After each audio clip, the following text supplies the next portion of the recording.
मनसेमधील महत्त्वाचे नेते प्रकाश महाजन आपल्यासोबत आहेत। सर, काहीच वेळापूर्वी राज ठाकरेंनी आपली भूमिका जाहीर केलेली आहे। त्यांनी बिनशर्त नरेंद्र मोदी यांना पाठिंबा दिलेला आहे। एकूणच राज ठाकरेंची ही भूमिका खरं तर आता याच्यावरती सुद्धा चर्चा सुरू झालेली आहे। पुन्हा एकदा मनसे फक्त इतर पक्षांसाठी प्रचार करणार? हे पहा, एक देशाचं व्यापक हित डोळ्यासमोर ठेवून मोदीजीनं गेल्या 5 वर्षात जी काही कामं केलीत त्या कामाकडे पाहून पण राजसाहेबांनी काय सांगितलं, उद्या जर असं काही झालं तर मी पुन्हा मोकळा आहे।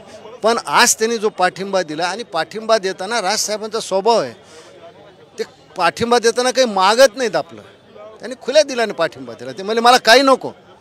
आज साहेबाच्या भाषणातून तुम्हाला हे लक्षात आलं असेल की काहीतरी विधान परिषदची जागा ठरली किंवा राज्यसभेची, त्याला सगळ्या गोष्टीला त्यांनी नाही म्हणून सांगितलं। पण मग मनसे किती दिवस निवडणुकीतून बाहेर राहणार आहे? बाहेर थोडाच आहे, आम्ही निवडणुकीतच आहोत। तुमचा उमेदवार नाहीये ना? अरे असे उमेदवार तर मग काय एकनाथ शिंदेचे सगळीकडे उमेदवार आहेत, भाजपचे सगळीकडे उमेदवार आहेत, एनसीपीचे सगळीकडे उमेदवार आहेत, पण ते फिरणारच ना। उलट तर आम्ही खुल्या दिनानं जाऊ, स्वाभिमानानं जाऊ की आम्ही काही मागितलं नाही पण तुम्हाला पाठिंबा द्यायला होतं। काही न मागता पाठिंबा देणे फार मोठी गोष्ट आहे, त्याला फार मोठं मन लागतं आणि त्याला राज ठाकरेच व्हावं लागतं, दुसरं कोणी देऊ शकत नाही। अहो इथे एक जागा दिली तर त्याला पाठिंबा मागतात, इथं आम्ही काही मागितलं नाही। सगळा महाराष्ट्र नवसैनिक सगळ्या युतीच्या बाजूने आता प्रचार करेल, त्यावेळेस त्यांना राज ठाकरेची माहिती करेल। जेव्हा राज्यामध्ये पक्ष फुटले, जेव्हा शिवसेना फुटली, जेव्हा राष्ट्रवादी फुटली, तेव्हा हेच राज ठाकरे होते ज्यांनी ह्या दोघांवर नेत्यांमध्ये टीका केलेली होती। हो, राज ठाकरेंनी कधीही कोणताही पक्ष फोडून किंवा कोणाच्या नगरसेवक फोडून, आमदार फोडून स्वतःसाठी काही केलं नाही। ते त्यांना पटतं, त्यांनी स्पष्ट सांगितलं, जी गोष्ट मला पटत नाही ती पटत नाही, जी पटते ते पटते। दोन्ही गोष्टी खुल्या मनाने मान्य करणारा नेता आहे। त्याच्यामुळे जे इतके दिवस तुमच्यावर दडपण होतं ना, आमच्यावर दडपण होतं, काय होतं ते दडपण आता निघालेलं आहे। आम्ही खुल्या मनाने इथं जाऊ, युतीचा प्रचार करू।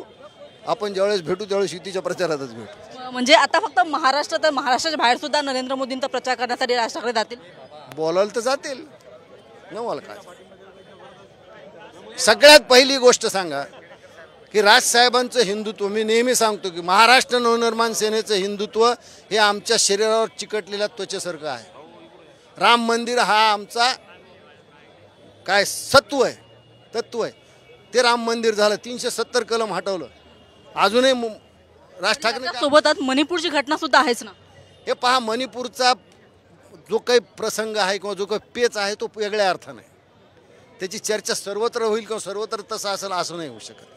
मणिपूरची घटना त्या पार्श्वभूमीवर आपण पाहिली पाहिजे, त्या तिथली भौगोलिक परिस्थिती, ती धार्मिक परिस्थिती, या गोष्टीवर आहे। त्याचा सर्व भारतात त्याचा काही परिणाम होईल अशातली गोष्ट नाही। मणिपूरचा परिणाम होणार नाही भारतात, सर्वत्र त्याचा तो परिणाम धरून आपण विचार करण्याची गरज नाही असं मी म्हणतो। मणिपूरचा एक प्रश्न वेगळा आहे। पण मग लोकसभेच्या या निवडणुकीमध्ये मणिपूरचा प्रश्न तेवढा महत्त्वाचा नाही वाटत का? नाही, मणिपूरचा प्रश्न महत्त्वाचा आहे, पण त्याचा परिणाम सर्वत्र व्हावा असं नाही आहे ना। तर मी काय म्हणलं, तिथली राजकीय, तिथली सामाजिक, तिथली धार्मिक ह्या परिस्थिती इतर भारताच्या भागापेक्षा खूप भिन्न आहे।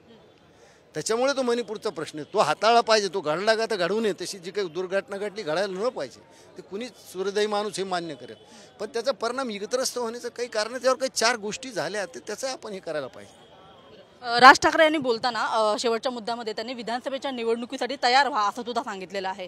आता विधानसभेच्या निवडणुकीची तयारी लोकसभेच्या निवडणुकीच्या या प्रचारादरम्यान केली जाईल का? हो, नक्कीच। प्रकाश महाजन जर युतीच्या प्रचाराला गेला तर तो मनसेचा म्हणून जाईल ना, मग खाली बसलेले लोक मला मनसेचाच म्हणून ओळखतील। मग आमची तयारीच नाही का? मी ज्यावेळेस एका ठिकाणी प्रचाराला जाईल तर मी सगळ्या माझ्याच कार्यकर्त्यांना भेटेल ना, त्यांना त्या कामात घेईल ना। उलट तर माझा कार्यकर्ता आता युतीच्या प्रचारात तयार होतो, त्यासाठी मला वेगळं काही करावं लागणार नाही।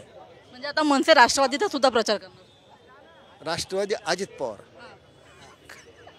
नक्कीच। तर आपण पाहत आहोत की राज ठाकरे यांनी बिनशर्त खरं तर नरेंद्र मोदी यांना पाठिंबा दिलेला आहे आणि त्याच्यामुळे आता आम्ही महायुतीचा आणि एकूणच नरेंद्र मोदी यांच्या प्रचाराला सुरुवात करणार आहोत अशा पद्धतीची देश विदेशातील प्रत्येक घडामोडींचे लाईव्ह अपडेट मिळवण्यासाठी आता साम टीव्हीच्या सर्व सोशल मीडिया प्लॅटफॉर्मला लाईक, फॉलो आणि सबस्क्राईब करा। तसंच सर्व नोटिफिकेशनसाठी बेल आयकॉन प्रेस करायला विसरू नका।